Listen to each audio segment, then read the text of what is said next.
Good evening, everyone. A warm welcome to the August gathering.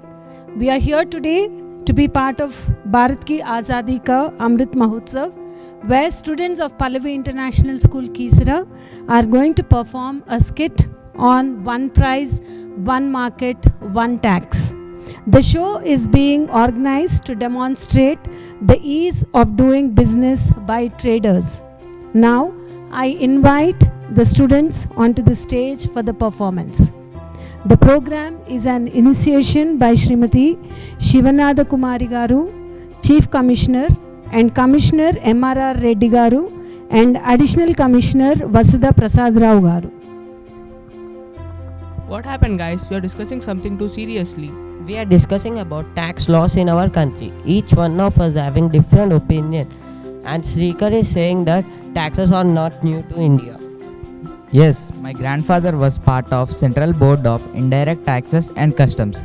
He told me that CBITC was part of Department of Revenue under the Ministry of Finance, Government of India. He also said me that it also deals with the tasks of formulation of policy concerning levy and collection of customs, central excise, central goods service tax, and integrated goods service tax. Oh, I am aware of CGST and IGST. These are the common terms used by people all over the country nowadays. Very good, Pawan. You at least know these terms. But do you know that GST is totally implemented online from 1st of July 2017? Of long time research, it has introduced several state and central taxes into one tax. Before proceeding further, let me explain you about the taxation policies and compliance reduction during pre and post independences. Oh, I read about the Custom and Central Excise Department and the Salt Law during the pre-independence. Can I discuss about it to you, friends? Yes, sure. Dear friends, the Custom and Central Excise Department were established in India by the year 1855 by the British Governor General to administer the custom laws and collection of import duties and land revenue. It is one of the oldest government departments of India and the laws governing.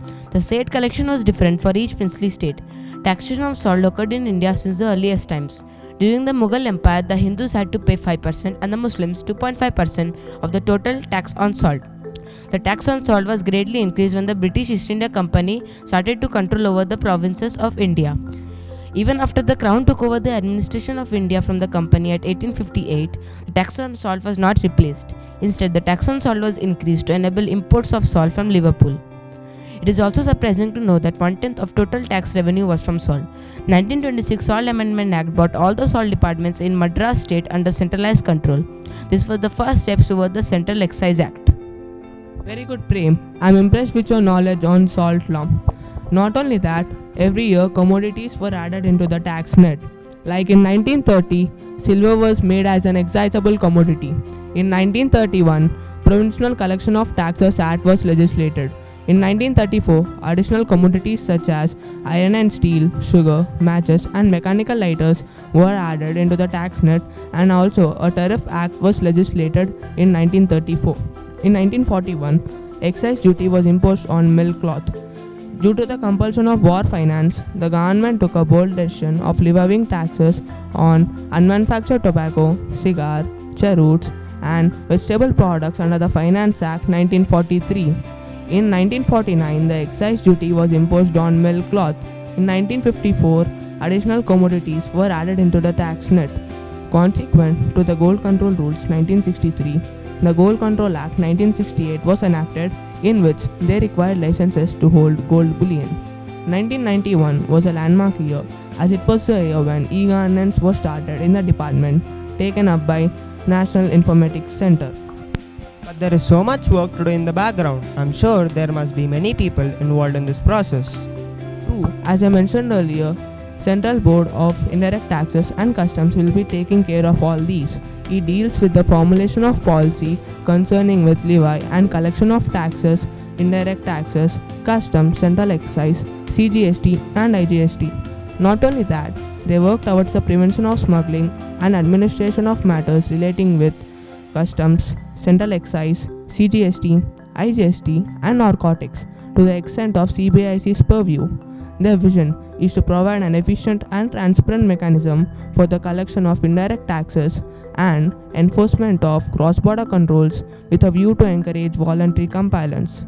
Their mission is to achieve excellence in the formulation and implementation of indirect taxes, customs, central excise, and service tax laws and procedures aimed at various economic and administration functions.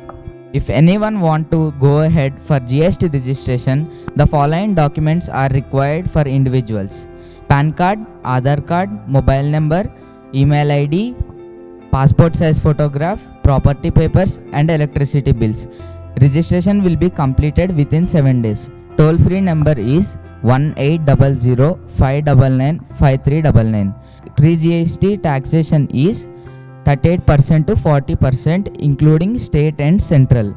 After GST is 5% to 28% including all taxes.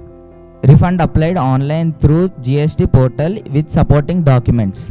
All small traders can also register using the above documents. Thank you.